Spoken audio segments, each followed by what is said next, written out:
مفتی صاحب کی بارگاہ میں میرا یہ سوال ہے، اگر سب لوگ ایک دوسرے کے پیچھے نماز پڑھنا شروع کر دیں تو فرقہ واریت تو ختم ہو جائے گی؟ آج کل یہ چورن بیچا جا رہا ہے۔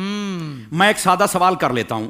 پہلی بات، کیا قرآن و حدیث میں کہیں پر یہ موجود ہے حکم کہ اگر سب ایک دوسرے کے پیچھے نمازیں پڑھ لیں تو یہ ختم ہو جائے گا کام؟ کوئی دلیل؟ کہا جی یہ تو نہیں ہے۔ میں نے کہا نہیں ہے نا، تو پھر میری دوسری بات بتائیے۔ اگر کسی بندے کی قراءت ٹھیک نہیں، یعنی وہ قرآن صحیح نہیں پڑھ سکتا، اس کے پیچھے نماز ہو جائے گی؟ بولے نہیں، اس کے پیچھے تو نماز نہیں ہوگی۔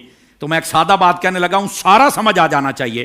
جس کا قرآن ٹھیک نہیں ہے، جب اس کے پیچھے نماز نہیں ہوتی، تو جس کا ایمان ٹھیک نہیں ہے اس کے پیچھے ہماری نماز کیسے ہو جائے گی؟ کیا کہنے علامہ صاحب۔ بات دراصل یہ نہیں کہ کس کے پیچھے نماز پڑھنی، بات یہ کہ جو مصلی پر کھڑا ہے نا، آپ نے دیکھنا اس کا عقیدہ بھی درست ہے کہ نہیں ہے۔ جی جی جی جی جی میں آپ کو اس سے بھی ایک سادہ مثال دے دیتا ہوں۔ دیکھیے، ہم پیچھے کھڑے ہیں، ہم نے کہا پیچھے سے امام کے اللہ اکبر، بھائی جو مصلی پہ کھڑا ہے حضرت، وہ بھی تو دیکھو نا، یہ کس امام کے پیچھے ہے؟ آیا کہ یزید کو امام کہنے والا ہے یا حسین کو امام کہنے والا ہے؟ کیا کہنے، تو ذرا اس بات کو سمجھو نا۔ حالانکہ جب حضرت امام حسین کو ہم امام کہتے ہیں تو ہم بیچ میں صحابہ کرام علیہم رضوان کا لحاظ بھی رکھتے ہیں، یہ یاد رکھ لیجئے۔ لیکن میں نے ایک اشارہ دیا ہے۔ آقا کریم علیہ السلام نے ارشاد فرمایا، ان اللہ اختارنی واختار علی اصحابی واختار علی منہم اربعہ۔ فرما اللہ نے سب سے پہلے میرا انتخاب فرمایا، میرے بعد میرے صحابہ کا انتخاب فرمایا، پھر میرے لیے ان میں سے 4 کو چنا، حق 4 یار بھی آ گئے، ٹھیک ہے۔ پھر اس کے بعد فرمایا، اس کے مختلف پہلو آگے ہیں، مختلف الالفاظ والطرق والسند، یہ روایت ہے، لیکن ایک روایت یہ بھی ہے، فرمایا ان قریب ایک قوم آئے گی، ینتقصونہم ویسبون اصحابی، جو میرے صحابہ کرام میں سے نقص نکالے گی، عیب نکالے گی اور گالیاں دے گی۔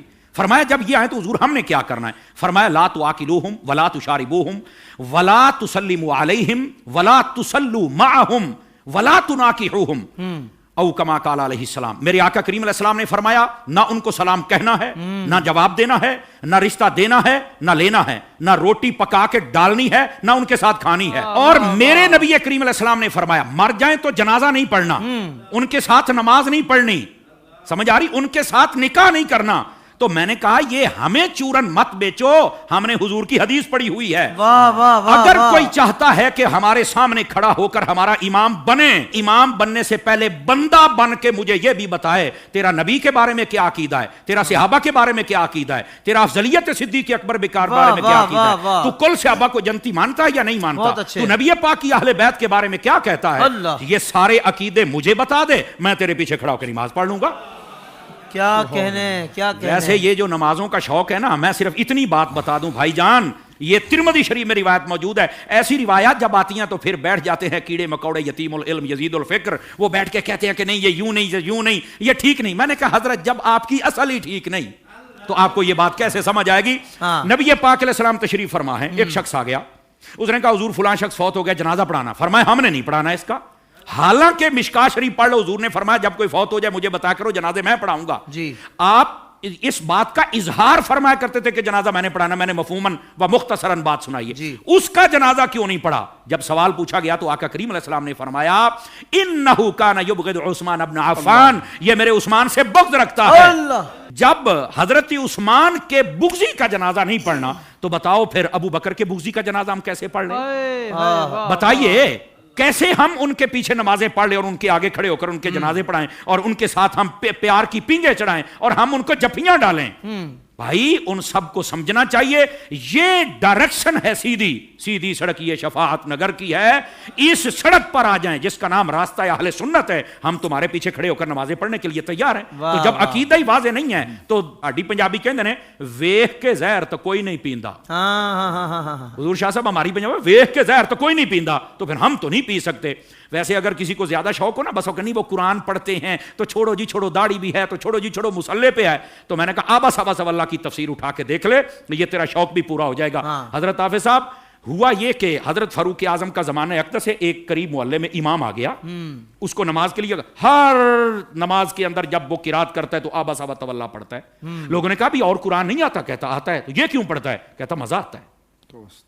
اچھا، انہوں نے کہا ذرا حضرت فاروق اعظم کی خدمت میں لے کے چلے۔ حضرت فاروق اعظم کو بتا، آپ نے طلب فرما لیا، واقعہ لمبا ہے، آپ نے طلب فرما لیا۔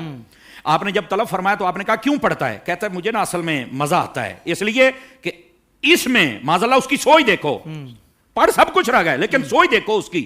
اس نے کہا جی بات یہ ہے کہ اللہ نے اپنے حبیب کو یہاں جھڑکی پلائی ہے تو مجھے بڑا مزہ آتا ہے اس میں، استغفر اللہ استغفر اللہ۔ یہ خارجیانہ سوچ تھی، سمجھ آ رہی ہے میری بات کی؟ یہ توہین کی سوچ تھی۔